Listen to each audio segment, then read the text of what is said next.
So today I thought I would bring you guys along with me for just some kind of random moments throughout our week. We're in the process of doing a bunch of projects, I feel like, all at the same time. And so I thought I would kind of talk to you guys, kind of catch up a little bit, talk to you about what we've been doing recently, as well as chat with you guys about really what we love doing in our homeschool during the summer months. If this is your first time here, I wanted to take a second and welcome you. My name is Dana. I'm a homeschooling mama to 4 little ones, and here on my channel, some of my favorite things to share is just homeschooling, homemaking, simple living, thrifting, motherhood encouragement, and just everything to do within the walls of our home. So welcome again. I am so glad to have you. Speaking of thrifting and creating a home, what we ended up doing, this was actually a few months ago now, like in the beginning of the spring, is my husband ended up taking our really old, original chicken coop. It actually came with the property. But since we started using a larger barn on the property, we decided to bring this over to the backyard play area. And the kids had fun painting it and turning it into a little mini clubhouse. So this was such a fun little project for them to do. They got to paint it, and they just had a ton of fun kind of setting it up and fixing it up and putting it together with my husband. And another project that we've been doing, this is actually very recently, so only a few days ago by the time you guys are seeing this, and that is creating a large garden box. This is my first actual boxed garden. I have had a few small ones since being on this property, and they were great and we loved them. We did not end up doing a garden last year, and I don't even remember why. I want to say our tiller broke and we just didn't get around to replacing it. So this year we ended up going down to our old barn. We have a bunch of just unused wood down there, so we're able to bring that up, pressure wash that, and use it for a garden box, and we're really excited about that. And I'm going to kind of get into my main reason as to why we're using the garden box, but I did want to share that it's just something that we're all really excited about kind of doing this summer.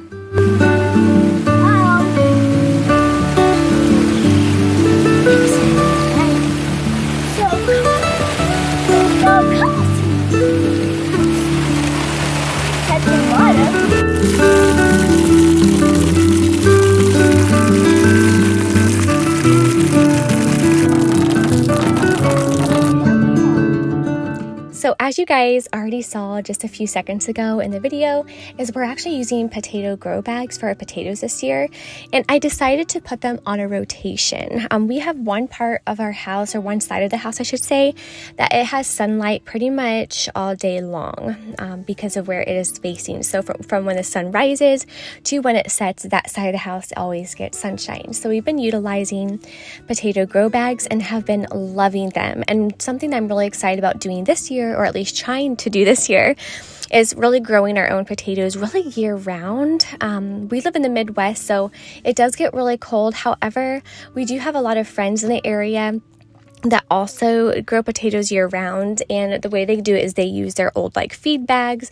They'll fill them with dirt and then put potatoes in, and then they'll just lean them up on the side of their barn or their house, and they have potatoes year round. So we're actually giving that a try for the first time this year. Now we have the 10-gallon grow bags, and I want to say I got them in a pack of 10. So what I'm going to end up doing is I'm going to be rotating them. So every month to a month and a half, maybe even 2 months, because from what I've read and from what I understand, each 10-gallon grow bag will probably yield roughly anywhere from 50 to 70 pounds of potatoes, with the amount of seed potatoes that I put in. That's a lot of potatoes. And so what I thought I would do is start a new batch every month and a half to 2 months.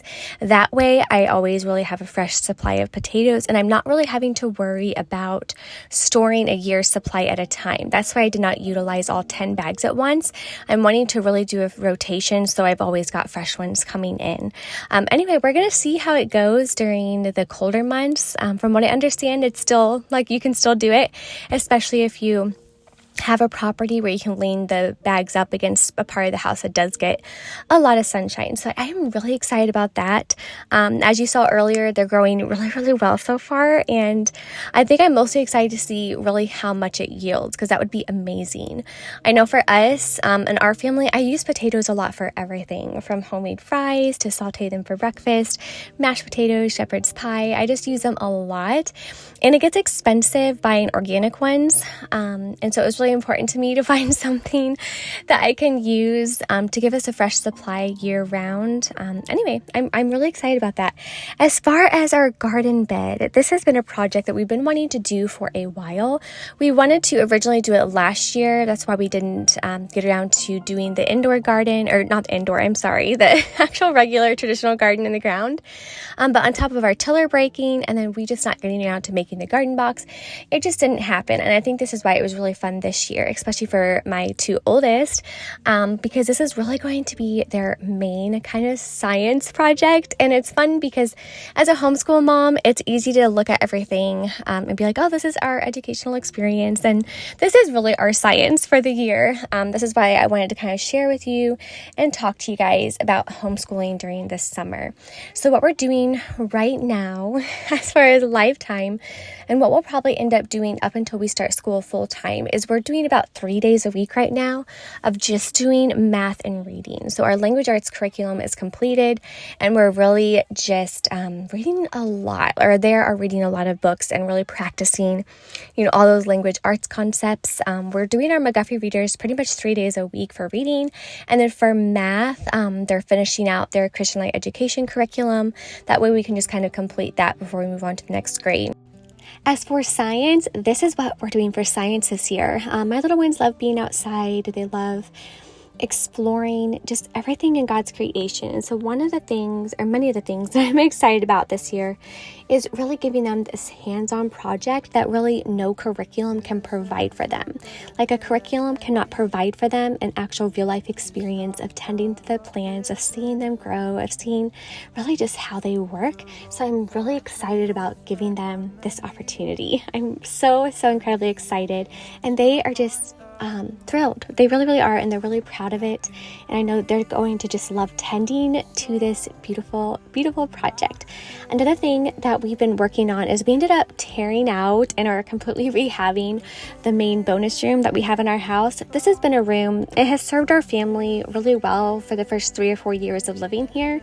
It's been anywhere from a master bedroom. We had it as a playroom at one time. We really kind of used it for a little bit of everything.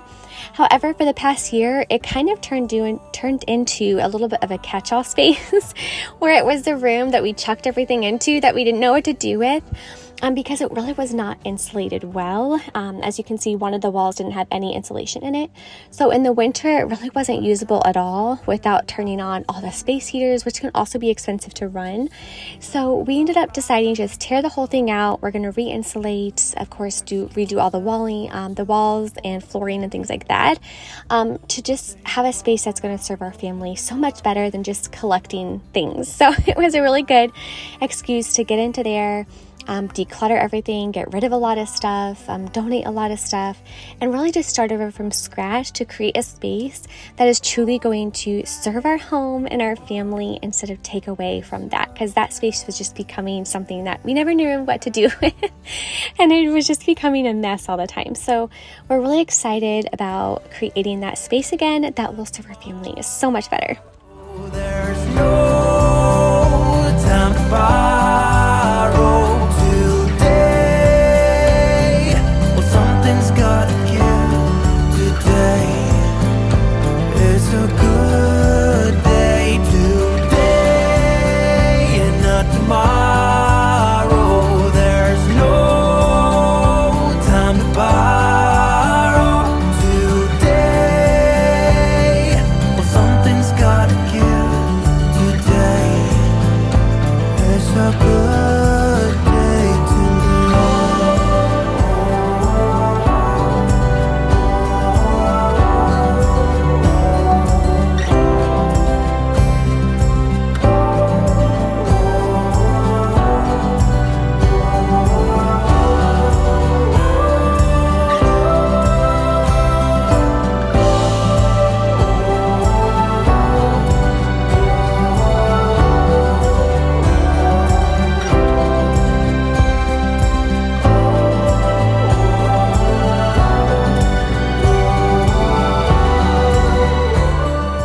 Another project that I've personally been doing this week is getting all of our homeschool resources and curriculum ready for the upcoming school year.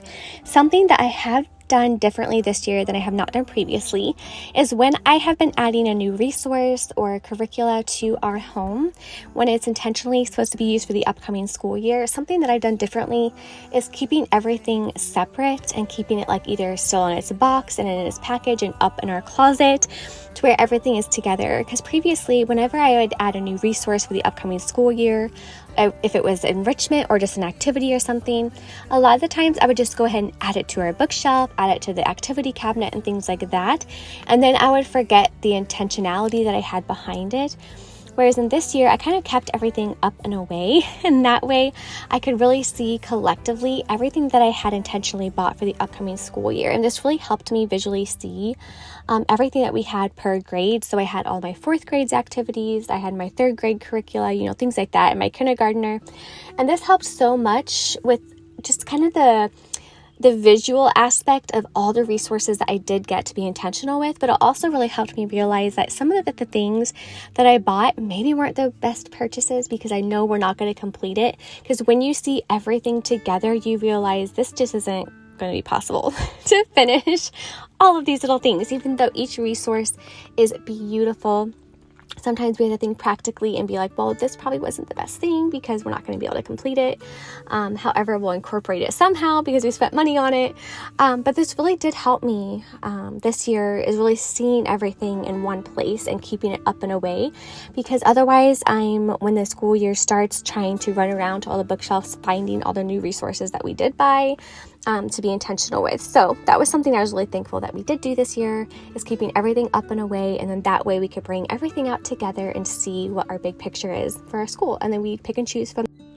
So another thing that we're really excited about adding to our backyard space is this little play kitchen, or should I say it's formally called a mud kitchen. I think I'm mostly excited about it because it has the attachment with a little water valve, so you can open it up and you can wash your hands, you can create all kinds of things, as you'll see here shortly.